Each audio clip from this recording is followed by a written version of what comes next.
এই রইল আমার 2 লাখ টাকার চাল।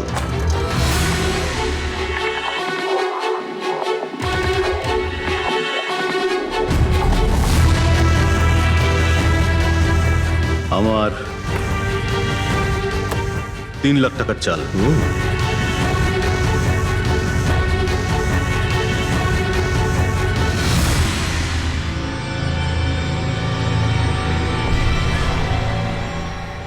শো, মনে হচ্ছে আজকে আমার দিনটা খুব ভালো।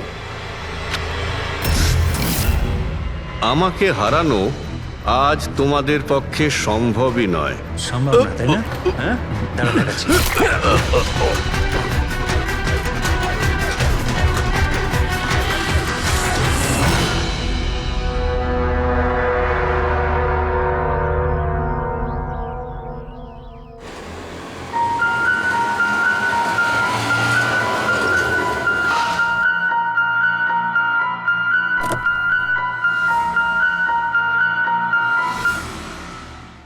চলো বাচ্চারা,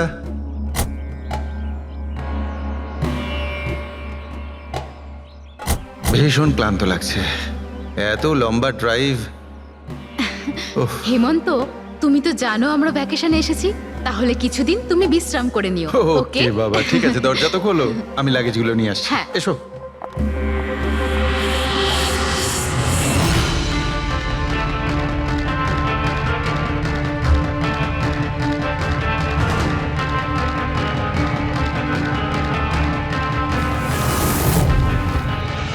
হেমন্ত, হেমন্ত তাড়াতাড়ি এদিকে এসো।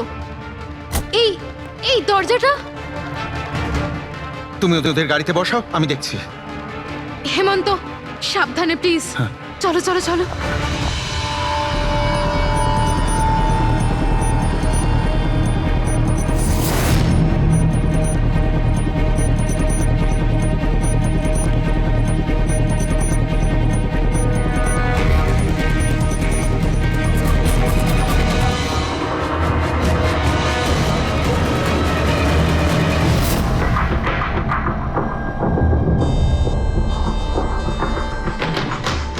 তিন চারবার আঘাত করেছে ছুরি দিয়ে। লাশ খুব একটা পুরনো নয়, মনে হচ্ছে কাল রাতে খুন হয়েছে এর। জুয়া খেলার সময় মারা গিয়েছে। এই 5টা গ্লাস পড়ে আছে এখানে, আর এই 5টা ভাগে তাস বাটা আছে। মনে হচ্ছে এছাড়া আরো 4 জন ছিল, ওদের মধ্যে কেউ একজন মেরেছে একে। বাইরে থেকেও কেউ আসতে পারে। পুরবী পঙ্কজ, একটু দেখো তো এই জালনা কিংবা দরজা ভাঙা নেই তো? মিস্টার হেমন্ত, এই লোকটা কে? না স্যার, আমি তো এনাকে আগে কখনো দেখিও নি। এই লোকটা আপনার ঘরে মরে পড়ে আছে, আর দেওয়ালের চারিদিকে ওর ছবি লাগানো আছে। এটা কি করে সম্ভব? একজন অচেনা লোক আপনার এই হলিডে হোমে এসে তাস খেলছে, মারা গেছে। How it possible?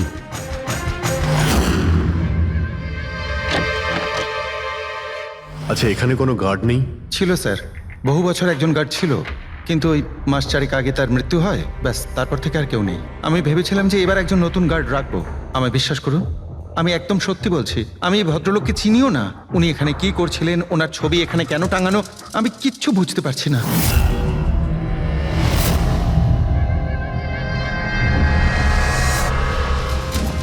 Pankaj,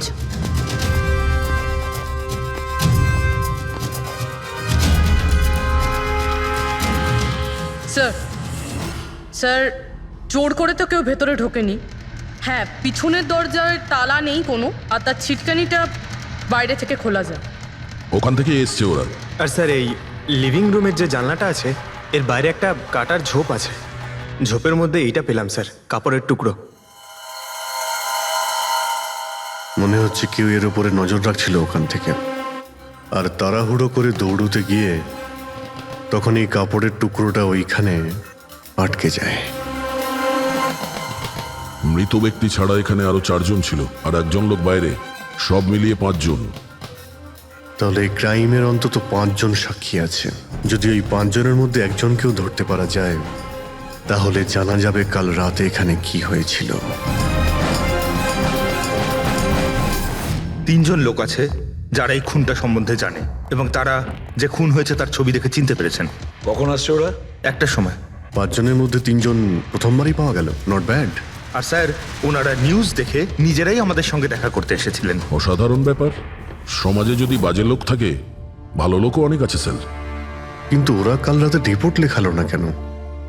sir sir এরা ওই তিনজন, প্রীতম, রণবীর, বিক্রম। প্রীতম, রণবীর আর বিক্রম, তোমরা সবাই জানো ওই খুনটার ব্যাপারে। স্যার। তিনজনের আলাদা করে স্টেটমেন্ট নাও। স্যার, যখন সিডের খুন হয়েছিল তখন আমি ওখানেই ছিলাম। সিড, ওর নাম সিড ছিল? হ্যাঁ স্যার। স্যার, আমি ওদের চিনতামও না। কালকে প্রথমবার ওদের সাথে দেখা হয়েছে, আর কালকেই খুন হয়ে গেল। এক মিনিট, সব কিছু ঠিক মতন বলবে। স্যার, আসলে ওই যে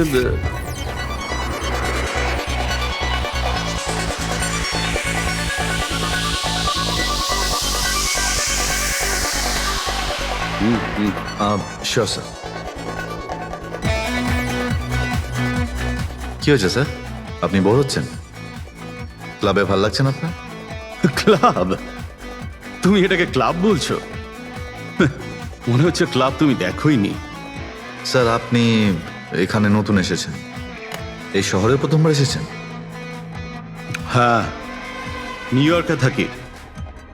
একটা কাজের জন্য ইন্ডিয়াতে এসেছি। কাজ শেষ হয়ে গেছে আর শহরে বসে বোর হচ্ছি। আপনার বোর্ডন দূর করার একটা রাস্তা আছে আমার কাছে। রিয়েলি? কি? একটু এক্সপেন্সিভ। সেটা চিন্তা তোমায় করতে হবে না। কি রাস্তা আছে সেটা বলো। ভেবে দেখুন স্যার, লাখ টাকার ব্যাপার, আর রিস্কও আছে। জোকিং? রিস্ক নেওয়া আমার হবি, আর সেটা যদি হয় টাকার, সেটা আমার কাছে অনেক আছে। কাজটা বলো। সুপার দেন। তুমি কি ধরনের জোকিং এর কথা বলছো? এরকম কোনো ব্যাপার নেই স্যার, শুধু জুয়া খেলতে হবে। লাখ টাকা, জিতে গেলে মালামাল, আর হেরে গেলে কঙ্কাল। আর এমনিতেও আপনার টাকার তো কোনো চাপ নেই। তাহলে চলুন আমার সাথে, কাম। যাচ্ছ কোথায়? এক ভদ্রলোকের বাড়ি। ভদ্রলোকের বাড়ি? কে ভাই? ওই যে দেখতে পাচ্ছেন, ব্ল্যাক জ্যাকেট, হোয়াইট শার্ট। তাহলে ওই বারটেন্ডার তোমাকে ওর বাড়িতে নিয়ে গিয়েছিল, তারপর কি হয়েছিল? না স্যার, ও সিডের বাড়ি নিয়ে যায়নি। ও সিডের সঙ্গে পরিচয় করায়, তারপর আমরা সিডের বাংলোতে যাই।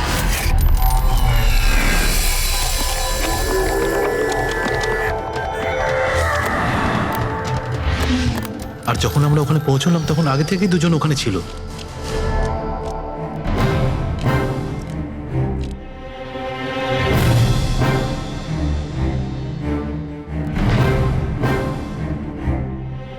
এই রইল আমার 2 লাখ টাকার চাল।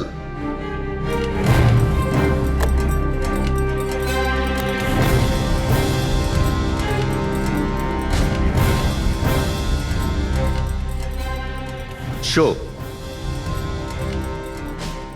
দেখা। দারুণ ব্যাপার ভাই। কি খেয়ে বসেছিস? জিতেই চলেছিস। আমাদেরও বলে দে, আমরা একটু টাকা কামাই। ভাই, যদি খেলেই যেতে পারা যেত তাহলে তো কোনো কথাই ছিল না।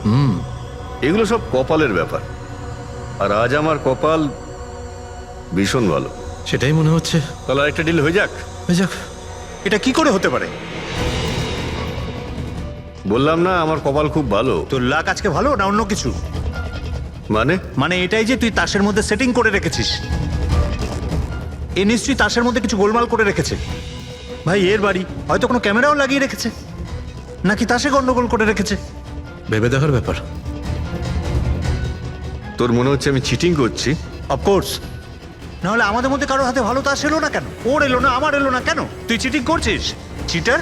এই, তুই আমাকে চিটার বলছিস? হ্যাঁ, তোকে চিটার বলছি। ও,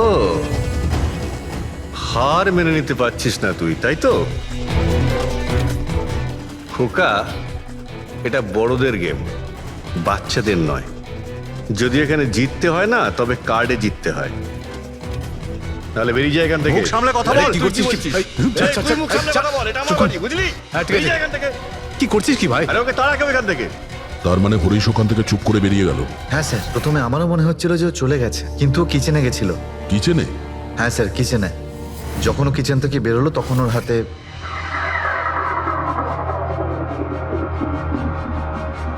তুই আবার এসিস এখানে? তোকে বলেছি না এখানে আসবি না? বেরো এখান থেকে। কি হলো কি তুই আবার হাত দিচ্ছিস গায়ে? আরে ভাই আরে কি করলি কি তুই? আরে মেরে দিল ওকে। এটা এটা কি করলে? মেরে দিলে? আমি অ্যাম্বুলেন্সকে কল করছি, তোরা এখানে থাক। আরে মরে গেছো? পুলিশকে ফোন কর, না হলে আমরা সবাই ফেসে যাবো। পুলিশকে ফোন করলে আমরা বেঁচে যাব? জুয়া খেলছিলাম আমরা, বেআইনি এই জুয়া খেলা। হ্যাঁ, জুয়া খেলেছি, কাউকে মারিনি তো দেখ, আমরা। বেশি চালাকি করিস না। পুলিশ যদি আসে না, আমি একা ফাঁসবো না, সবাই মিলে ফাঁসবো। সে একটা কাজ করতে পারি, তোরা এখান থেকে যা, আমি কাজটা খতম করে আসছি। তোমরা কত টাকা হেরেছিলে? স্যার 30 লাখ। আমার প্রায় 50 লাখ মতন। স্যার 35 লাখ। এক মিনিট রণবীর, তুমি বলেছিলে যে সিড ওই সময় সাদা শার্ট পরেছিল, ইয়ে স্যার, উনি সাদা শার্টই পরেছিল। আর বিক্রম, তুমি বলেছিলে যে ও হলুদ শার্ট পরেছিল। হ্যাঁ স্যার, ও হলুদ শার্টই পরেছিল। ও সাদা বা হলুদ রঙের শার্ট পরেছিল না, একটু ব্লুইশ কালার ছিল শার্টটার, আমার ভালো মনে আছে। কিভাবে সেটা হয়? আমরা যখন লাশটাকে পেয়েছিলাম তখন ও হোয়াইট কালারের শার্ট পরেছিল, আর রণবীরও তো এই একই কথা বলছে। এটা কিভাবে সম্ভব? একই সময়ে আলাদা আলাদা ড্রেসে কিভাবে খুন হয়? স্যার, যখন মার্ডার হলো তখন এটা কেউ ছিলই না ওখানে। ছিল না মানে? মানে এটাই যে আমার ভালো মতো মনে আছে, এটা 6 মাস আগের ঘটনা। এরা ছিল না ওখানে। না স্যার, এটা পুরো 1 বছর আগের কথা। কি সব বলছে স্যার এরা? খুন তো কাল রাতে হয়েছে, তাই না? এক্স্যাক্টলি, খুনটা গতকাল রাতেই হয়েছিল। আর সেই সময় উনি সাদা রঙের শার্টই পরেছিলেন। এক মিনিট, এসব তোমরা কি বলছো? কাল রাত, 6 মাস, 1 বছর আগে? হ্যাঁ স্যার। আই হোপ তোমরা একটা লোকের মার্ডারের কথা বলছো যা কাল রাতে হয়েছিল, তাই তো? আর তোমরা বলছো এই দুইজন ছিল না মার্ডারের সময়? স্যার, এরা দুজন ওখানে ছিল না। আমি যে মার্ডারের কথা বলছি সেটা 6 মাস আগে হয়েছে। স্যার, খুনটা কাল রাতেই হয়েছিল। আর সেই সময় যারা ছিল সেই দুজন অন্য কেউ ছিল, ওরা তখন ওখানে ছিল না। হ্যাঁ স্যার, ওরা ঠিক বলছে, আমিও চিনি না এদেরকে। তোমরা তিনজনের সিডের কথাই বলছো তো? আর মার্ডার হওয়ার আগে ও তোমাদের সঙ্গে চেরিস ক্লাবে দেখা করেছিল তো? আর তারপরে ও তোমাকে হেমন্ত বিলায় নিয়ে গেছে। না না স্যার, ও আমাকে সংকল্প ম্যানশনে নিয়ে গেছিল। আর সেটা ওই কীর্তি হিলসে, হ্যাঁ কীর্তি হিলসে ছিল। না স্যার, ও আমাকে ইয়াশ হাউসে নিয়ে গেছিল, যেটা কার্টিস রোডে রয়েছে। একটাই লোক 3 বার 3 জায়গায় 3 রকম আলাদা আলাদা জামা কাপড় পরে কি করে মরতে পারে? হ্যাঁ, সালুকে বলো। আচ্ছা, ঠিক আছে, ওকে। অজিত, সালুকে কোনো সূত্র খুঁজে পেয়েছে। তোমরা যাও, সালুকের সঙ্গে দেখা করো, আর ততক্ষণে আমি এদেরকে একটু জিজ্ঞাসাবাদ করি।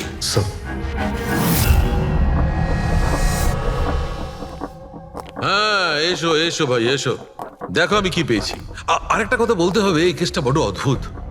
হ্যাঁ ডক্টর সালুকে, কেসটা তো খুবই অদ্ভুত, আর যেগুলো আমরা জানতে পেরেছি ওগুলো। আরে না ভাই, ওইটা অত অদ্ভুত নয়, আমি যেটা তোমাদের বলতে যাচ্ছি সেটা অদ্ভুত। হ্যাঁ, কি হলো? তুমি এদিক ওদিক কি দেখছো? কিছু না। ঠিক তো? না, আমি আপনার কথাই শুনছি। কি বলছেন স্যার? ও আচ্ছা, হ্যাঁ, তো আমি কি বলছি? ও হ্যাঁ, অদ্ভুত।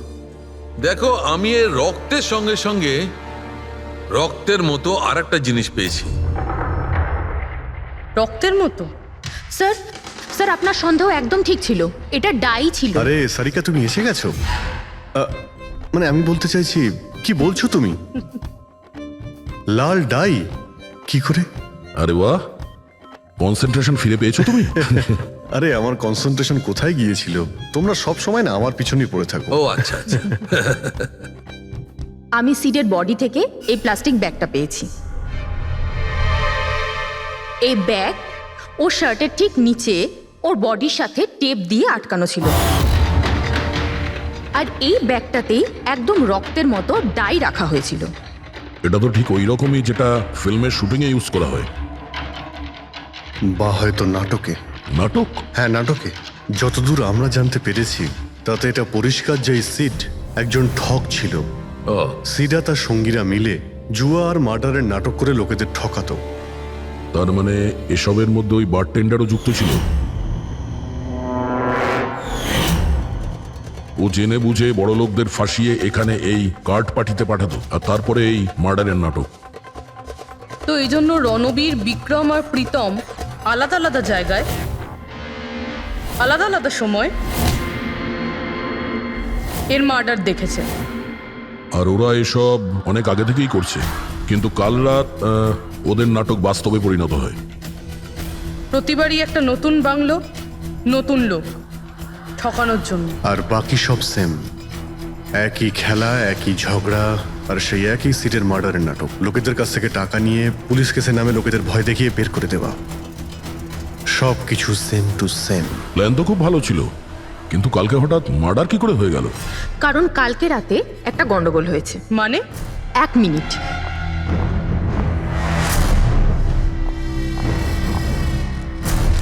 স্যার, আর এই হচ্ছে ছুরি। এই ছুরিটাও সেই রকমই নকল যেমন এই রক্তটা।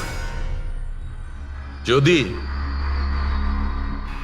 এটাকে কারোর শরীরে মারা যায় তখন এটা শরীরের ভেতরে যায় না, এটা ছুরির ভেতরেই চলে যায়। এই দেখো।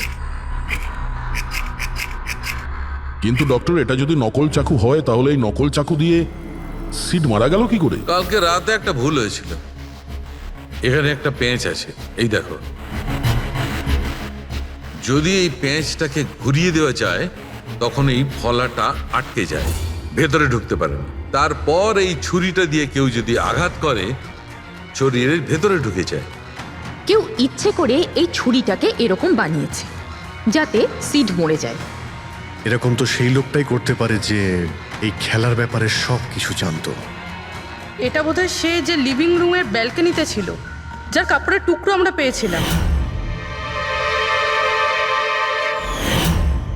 আর দ্বিতীয়ত, আমাদের খুনির কাছে সে পৌঁছবে যে বাকি লোকেদের কার্ড পার্টি পর্যন্ত পৌঁছেছে। ওই bartender Dinesh. Excuse me? I am sorry sir, এখনো ক্লাব ওপেন হতে বেশ কিছুটা সময় বাকি আছে। Sorry sir. আমরা একটা কেসের ব্যাপারে এখানে এসেছি, আমরা সিআইডি থেকে। সিআইডি? হ্যাঁ বলুন স্যার, আমি কি করতে পারি আপনার জন্য? স্টাফেদের সঙ্গে কিছু কথা আছে। স্টাফেরা এখানে আছে? এখন সবাই তো এখানে নেই, কিছু লোক আছে যারা লকার রুমে ইউনিফর্ম চেঞ্জ করছে। আপনাদের একজন বারটেন্ডার দিনেশ, সে কোথায়? ম্যাম, কাল থেকে ও কাজে আসেনি, জানি না না বলে কোথায় গেছে। আচ্ছা স্যার, ব্যাপারটা কি? ও কিছু ঘটিয়েছে নাকি? করেছে কি করেনি সেটা পরে আপনি জানতে পারবেন। আপাতত আপনি ওর অ্যাড্রেস দিন আমাদের। স্যার, ও এখানে যে অ্যাড্রেস দিয়েছিল সেটা ভুল অ্যাড্রেস। অ্যাকচুয়ালি ও যখন উধাও হয়ে গিয়েছিল এখানে অ্যাড্রেস বুক থেকে ওর সব ডিটেলস বার করেছিলাম আমি, কিন্তু তারপর দেখলাম যে অ্যাড্রেসটা ভুল। আপনি চাইলে আমি আপনাকে অ্যাড্রেসটা দিতে পারি, কিন্তু আমার মনে হয় না আপনি ওকে ওখানে খুঁজে পাবেন। আপনি যখন কাউকে কাজে রাখেন তখন তাদের ডিটেলস নিয়ে রাখেন না? আপনি কি জানেন আপনার এই বারকে সামনে রেখে ও লোককে ঠকাতো?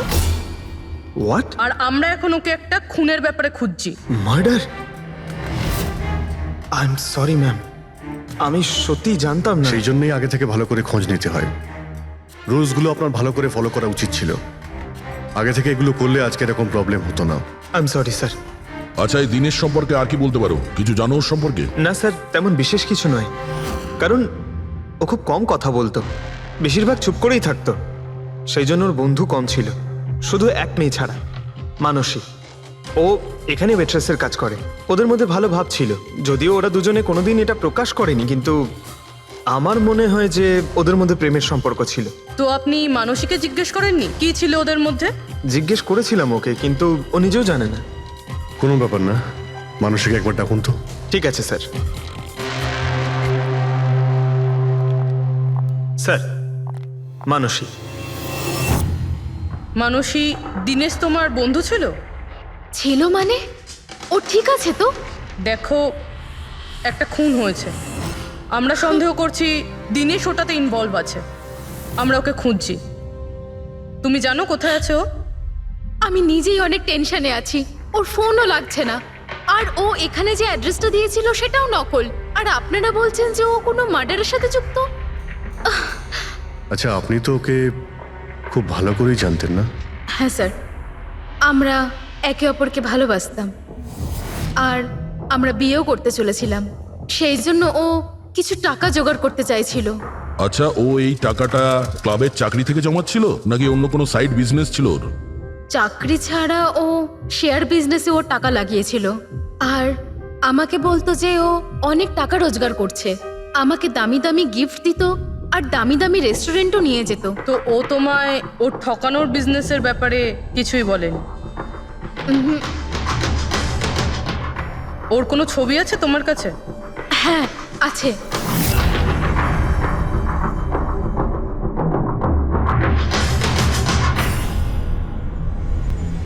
স্যার এই দিনেশ তো নিরুদ্দেশ, কিন্তু ওর ছবি আমরা পেয়েছি। এটাকে আমরা সার্কুলেট করে দিই।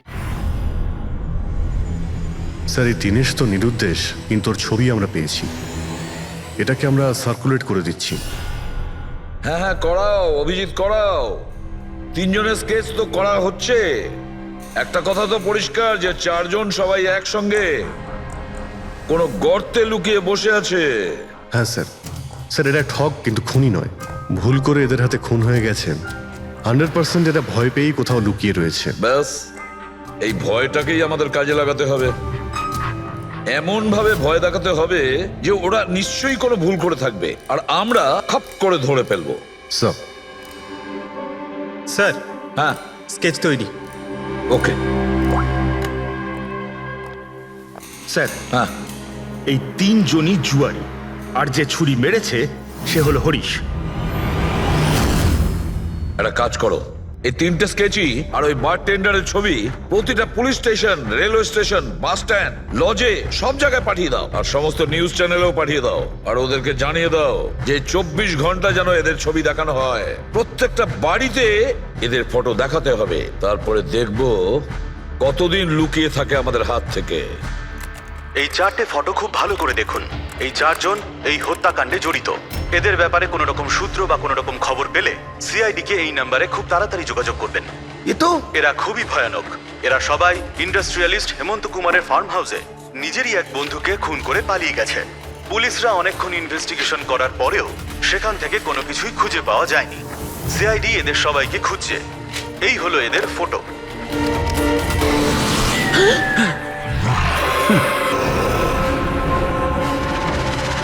ভাই শোন না, ম্যাচটা চালু কর না, ম্যাচ হচ্ছে। এরা সবাই ইন্ডাস্ট্রিয়ালিস্ট হেমন্ত কুমারের ফার্ম হাউসে নিজেরই এক বন্ধুকে খুন করে পালিয়ে গেছে। সিআইডি এদের সবাইকে খুঁজছে। এই হলো এদের ফটো। দেখলি তুই, এরা তো সবকিছু জেনে ফেলেছে। ভাই ছবি টবি সব দেখাচ্ছে, সমস্ত ডিটেলস দেখাচ্ছে। বাজেভাবে ফেসে যাবো ভাই এসবে। হাসবো তো বটেই। আমি তোদের আগেই বলেছিলাম যে চল পালিয়ে যাই, কিন্তু তোরা তো শুনলেই না। এবার এবার পুলিশ আসবে, সব জায়গায় খোঁজ করবে, আর তখন আরে এখনো এখনো এখনো অনেক সময় আছে। চল পালাই, এই ব্যাগ তোলা, সবাই মিলে পালাই, চল।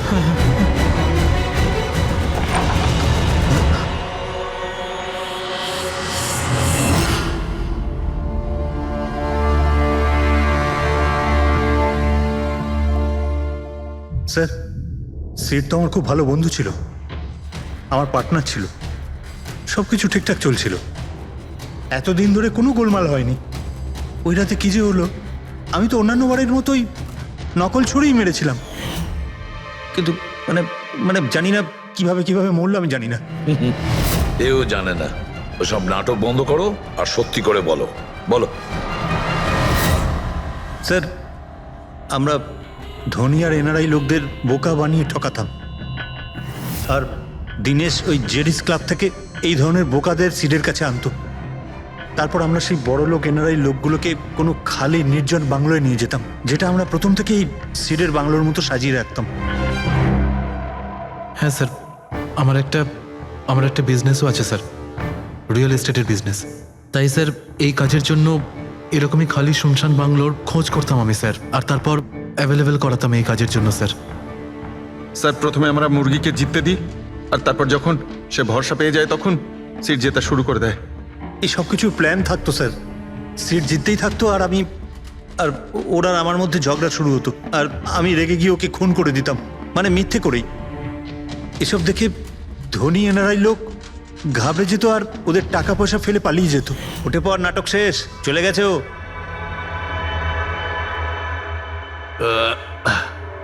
ঠিক গেছে তো রে? হ্যাঁ গেছে। উফ, আরে লেগে যাবে পাগল। তারপর আমরা ওই টাকাগুলো নিজেদের মধ্যে ভাগ করে নিতাম।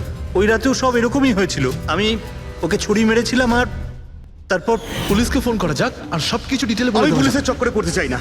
আমার পাসপোর্ট, ইউএসএ সিটিজেনশিপ সবকিছুই চলে যাবে। না না না না না, আমি যাচ্ছি। আরে ঘুমিয়ে পড়লি নাকি সিট? আরে ওঠ ভাই, অনেক হয়েছে, আর ওভার অ্যাক্টিং করতে হবে না। Sit set set. আরে এই তো সত্যি মরে গেছে। আরে ছুরিটা সত্যি সত্যি লেগে গেল নাকি ওর? আরে কি বাজে কথা বলছিস কি তুই? আরে সেট ওঠ না। সিট ওঠ না। আরে ছুরিটা কি করে? তুই ছুরিটা ইউজ করার আগে চেক করিসনি নাকি? আরে প্রথমবার করছি নাকি? শুটিংয়ের ছুরি এটা, একটাই তো ছুরি আছে না, কিন্তু এই খুন কি করে হতে পারে? আমাদের পুলিশকে জানাতে হবে। পুলিশকে যদি জানাই তো আমরা সবাই ফেসে যাব। তাহলে কি করব?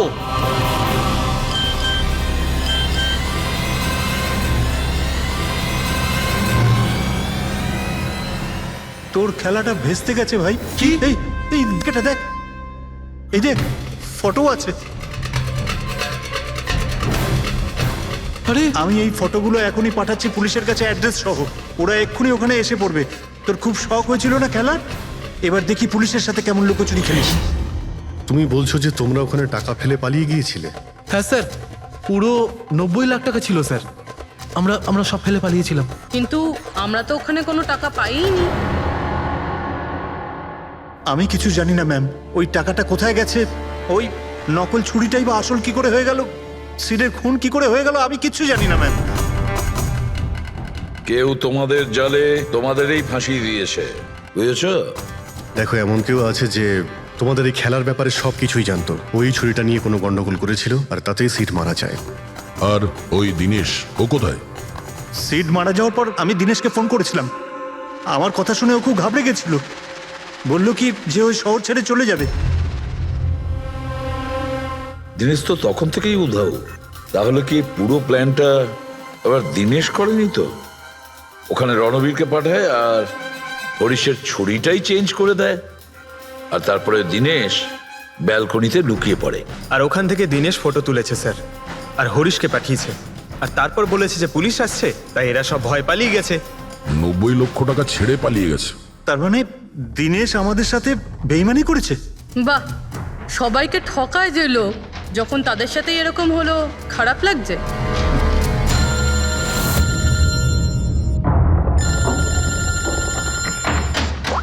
হ্যাঁ বলো সালুকে। ফ্যান্টাস্টিক, ঠিক আছে। সালুকে বললো যে প্রমাণ পাওয়া গেছে, যে জিনিস দুটো আমরা দিনেশের কথায় আমরা পাঠিয়েছি। ওর ইউনিফর্ম আর জিম ব্যাগ। হ্যাঁ দা, যে কাপড়ের টুকরো আমরা ব্যালকনি থেকে পাই, ওই টুকরোর সঙ্গে এই দিনেশের ইউনিফর্মের কাপড় ম্যাচ করছে। স্যার, তার মানে খুনি দিনেশ?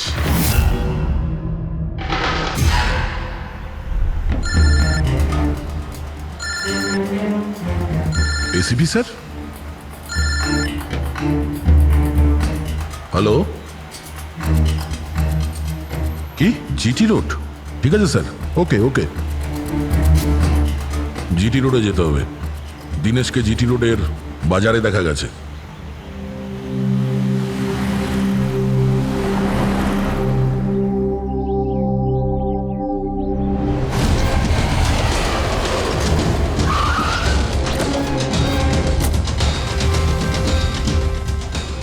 ভাই, এই লোকটাকে দেখেছো এখানে?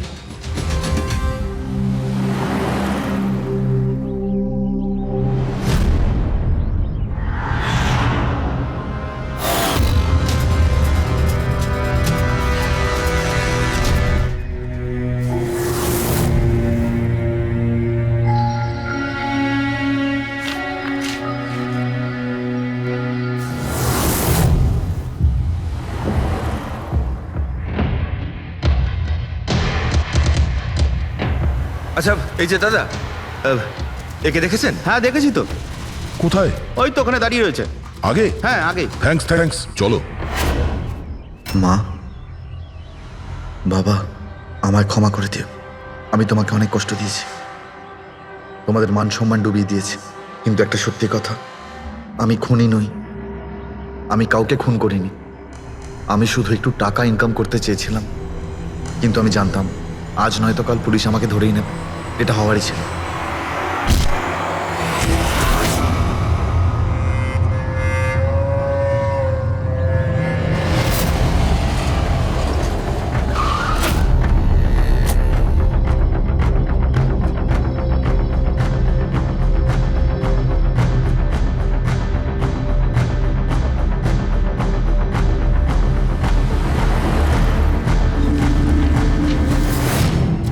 ক্ষমা করে দাও।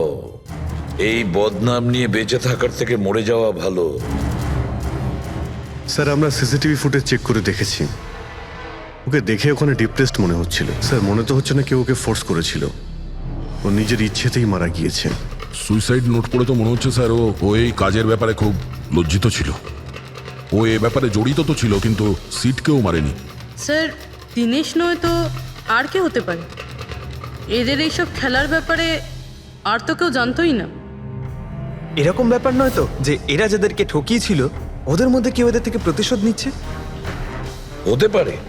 একটা কাজ করি, আমরা বোর্ডের ওপর পুরো সাসপেক্টদের নাম লিখি, ওদের ফটোগুলো ওই সাসপেক্ট মানে ওই এনআরআই যাকে হরিশ আর তার দুই বন্ধু মিলে ঠকিয়েছে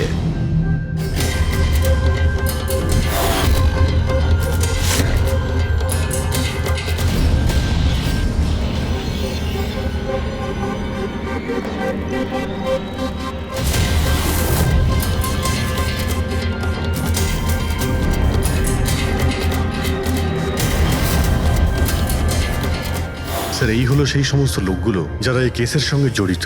অভিজিৎ, খোঁজ নিতে হবে খুনের সময় এরা কোথায় ছিল। পুরো ইনফরমেশনটা আমরা এয়ারপোর্ট ইমিগ্রেশন থেকে পেয়ে যাব। স্যার এই ফটোগ্রাফে যে 8জন লোক আছে সেই সময় তারা ইন্ডিয়াতে ছিলই না। ইনফ্যাক্ট বেশিরভাগ লোকই এই ঘটনার পরে ইন্ডিয়াতে ফেরেইনি।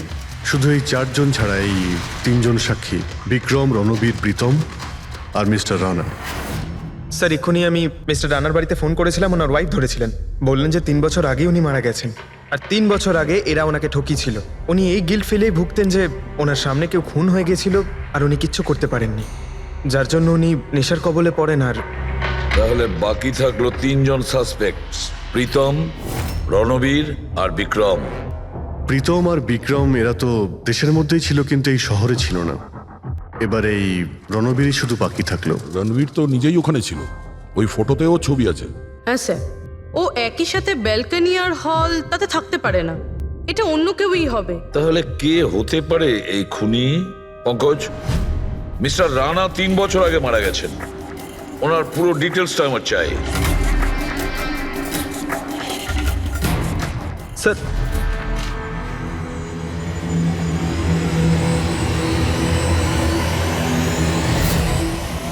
এটা কোনো একজন লোকের কাজ নয়, অন্য কেউ আছে যে ওর সঙ্গে কাজটা করেছে। আমার তো মনে হচ্ছে যে খুনি আমাদের চোখের সামনেই আছে, শুধু আমরাই ওকে দেখতে পাচ্ছি না। ইয়েস, খুনি তো আমাদের সামনেই ঘুরছে। কি কথা বলেছো ফ্রেডি, সুপার। আমি স্যার? হ্যাঁ তুমি। খুনি সত্যিই আমাদের চোখের সামনে ঘুরছে, কিন্তু আমরা ওকে দেখতে পাচ্ছি না। কিন্তু এখন আমি বুঝতে পেরে গেছি। হোটেলে যাই। হোটেল? হ্যাঁ হোটেল। থিওরি হিসেবে ওর হোটেলেই থাকার কথা। একবার যদি জানতে পারি যে খুনি ওই, তাহলে ওর সঙ্গী আর জুয়োর টাকা সব পেয়ে যাবো। তাহলে চলুন স্যার, তাড়াতাড়ি যাওয়া যাক আর ওকে ধরে ফেলি গিয়ে। ধরবে না ওকে, ওর ওপর নজর রাখতে হবে। আর হ্যাঁ, যদি বেশি চালাকি করে তাহলে ছাড়বো না ওকে।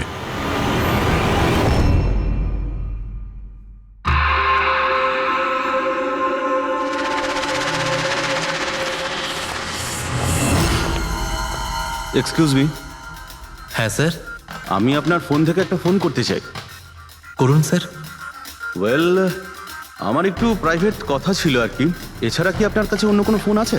স্যার ওইটাই চলে যান, ওটা থেকে কথা বলে নিন। Thank you. Thank you.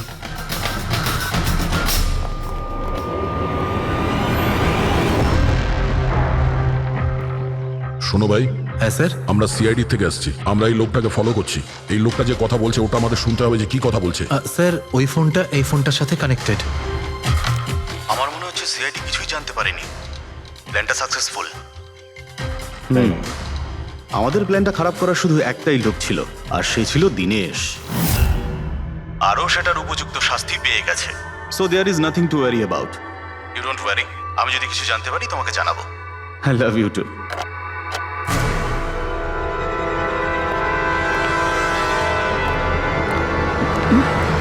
এই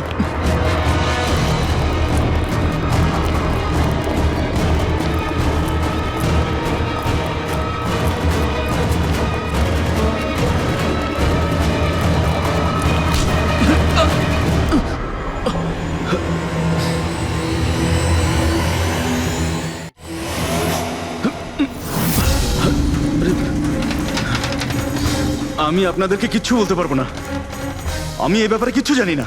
তুই কিছু বলিস আর না বলিস, তুই ফোনে যা কথা বলছিলি না ওটা আমরা সবাই শুনে নিয়েছি, বুঝলি? শুধু এটা বল, টাকা কোথায়? হ্যাঁ, দেখো, মুখ বন্ধ করে কেন নিজের জীবনের সর্বনাশ ডেকে আনছো? তোমার মঙ্গল এতেই, চুপচাপ যা জানো সব বলে দাও। টাকাটা ওর কাছে রয়েছে।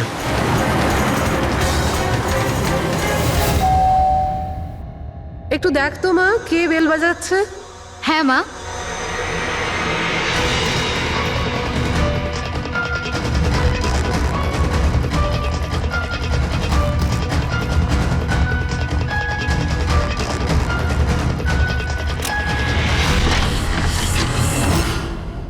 হাই, চিনতে পেরেছো? স্যার, মানসী। অ্যাকচুয়ালি আমরা আপনার বাড়ির তল্লাশি নিতে চাই। Search warrant. কি ব্যাপার, আপনারা কারা? সিআইডি, আমাদের কাছে আপনার বাড়ির তল্লাশির অর্ডার আছে। কিন্তু আমরা কি করেছি? আপনারা এখানে কেন এসেছেন? খুব তাড়াতাড়ি জানতে পারবে। চেক করো।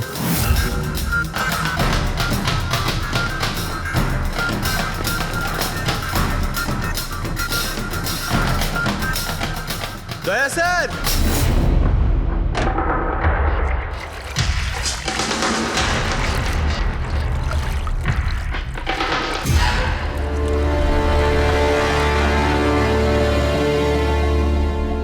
চলো।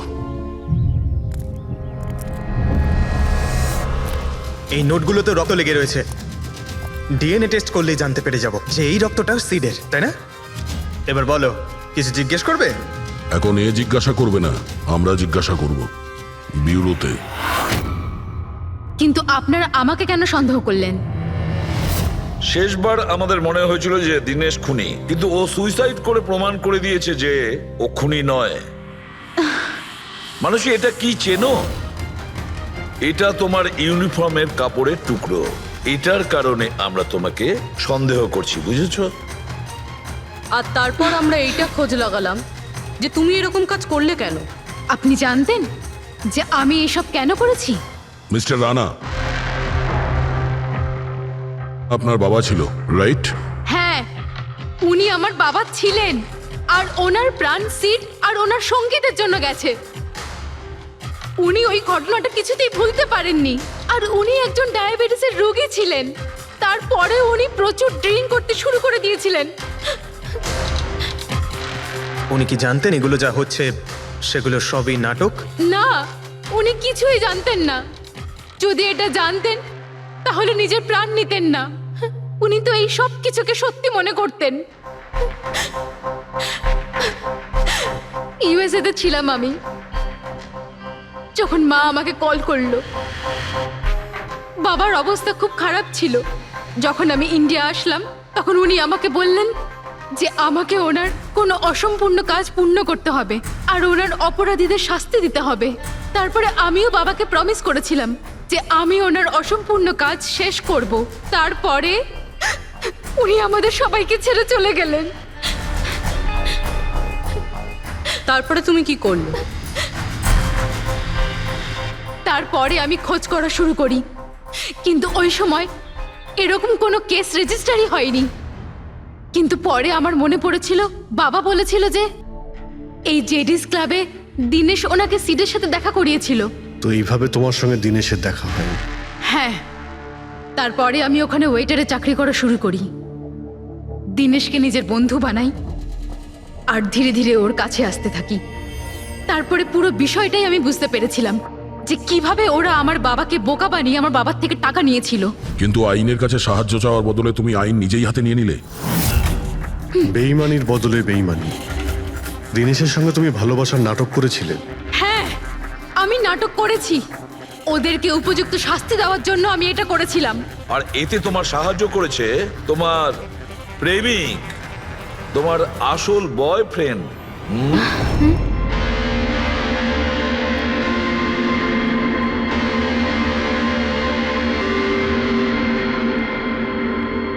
হ্যাঁ, আমরা দুজনে মিলে প্ল্যান করেছিলাম। রণবীর ওই রাতে জেনে বুঝে বোকা হয়েছিল। আর ওই ছুরি ছুরিটাকে খারাপ করেছিল? যদি এই পেঁচটাকে ঘুরিয়ে দেওয়া যায় তখন এই ফলাটা আটকে যায়। ওই ছুরিটাকে আমি খারাপ করেছিলাম, আর ব্যালকনি থেকে লুকিয়ে ফটো আমিই নিয়েছিলাম।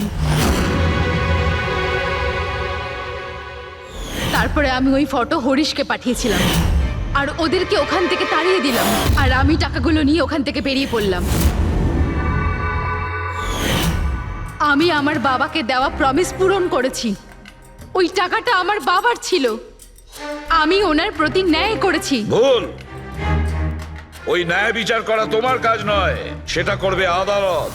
তুমি আইন নিজের হাতে নিয়েছিলে, আর একটা খুব মস্ত বড় অপরাধ করেছো। আইন তোমাকে কঠোর থেকে কঠোরতম শাস্তি দেবে, তোমাদের দুজনকে কঠোর শাস্তি দেবে।